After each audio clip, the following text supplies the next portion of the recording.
Չիպերով աղավնիները, որոնք առաջարկում է ռուսական Նիրի ընկերությունը, կարող են օգտագործվել լրտեսության համար։ Ռուսաստանի նախագահ Վլադիմիր Պուտինի նոր զենքից վախեցել են բրիտանական Sun տաբլոիդում։ Սովորական քաղաքային աղավնիները, որոնք ուշադրություն չեն գրավում, կարող են գաղտնի նկարահանել կամ տվյալներ հավաքել թաքնված սենսորների միջոցով, ասվում է հրապարակման մեջ։ Նշվում է նաև, որ նման տեխնոլոգիան, որը կասկած չի հարուցում, թույլ է տալիս ռազմական գործողությունների վարման գոտիների մոնիթորինգ անցկացնել։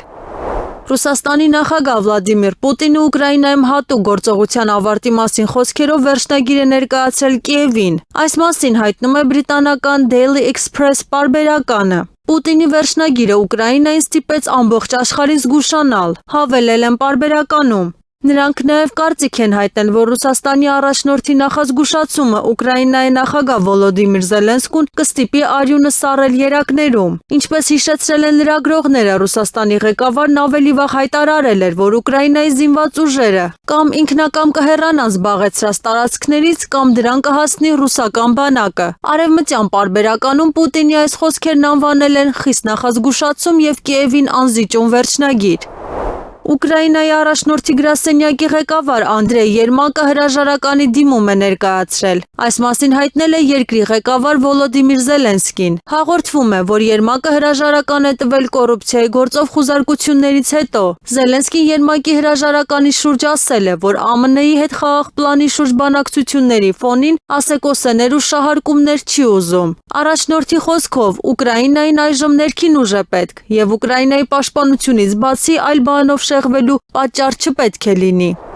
Եվրամիության երկրները կարող են չաջակցել դաշինքին Ուկրաինայի անդամակցությանը, եթե Կիևը չկառուցի համակարգ, որը կարող է վերացնել հանցավորությունը հասարակության վերին շերտերում։ Այս մասին Politico-ին տված հարցազրույցում հայտարարել է ժողովրդավարության, արդարադատության եւ իրավունքի գերակայության հարցերով եվրահանձնակատար Մայքլ Մակգրատը։ Մենք շատ բաց եւ ազնիվ հարաբերություններ ունենք ուկրաինական իշխանությունների հետ այդ պահանջների վերաբերյալ։ Եթե դրանք չկատարվեն, ապա դուք Եվրամիության անդամ պետություններից աջակցություն չեք ստանա։ Չեք ստանա անդամակցության ճանապարհին առաջ շարժվելու համար, ընդգծել է եվրահանձնակատարը։ Նրա խոսքով Եվրամիության յուրաքանչյուր երկիր պետք է ունենա իշխանության վերին էշելոներում կոռուպցիայի փաստերի հետաքննության եւ դրանում ներգրաված անձանց դատական հետապնդման հուսալի համակարգ։ Նման պահանջները պետք է կատարվեն դաշինքին անդամակցելու թեկնածու երկրների կողմից, որոնց թվին է պատկանում նաեւ Ուկրաինան, նշել է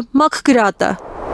Ադրբեջանի նախագահի օգնական Հիկմետ Հաջիևը այցելել է Բրյուսելում գտնվող Հյուսիսատլանտյան դաշինքի կենտրոնակայան։ Այս մասին հայտարարել է ՆԱՏՕ-ում Ադրբեջանի առաքելությունը։ Կողմերը մտքեր են փոխանակել հարցերի լայն շրջանակի շուրջ, այդ թվում Ադրբեջանի եւ Հյուսիսատլանտյան դաշինքի միջև հաջող գործընկերության եւ համագործակցության հեռանկարների, Եվրոպայում էներգետիկ անվտանգության հարցերի, տարածաշրջանային անվտանգության, ինչպես նաև Ադրբեջանի եւ Հայաստանի միջև խաղաղության գործընթացի օրակարգի վերաբերյալ։